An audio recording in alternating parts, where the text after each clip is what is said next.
Георгий Шеритлері Русия стилясының темсалі дей президент Петро Порошенко ве Украинада ясақ етілмесі қында қанунны имзаламаға вады етті.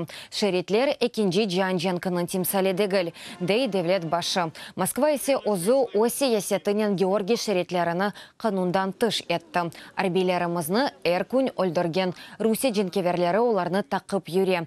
Деп айтты Порошенко сессия әрімлар құрбанларыны хатыра күні мұнасибетінен кечірілген тедбірді.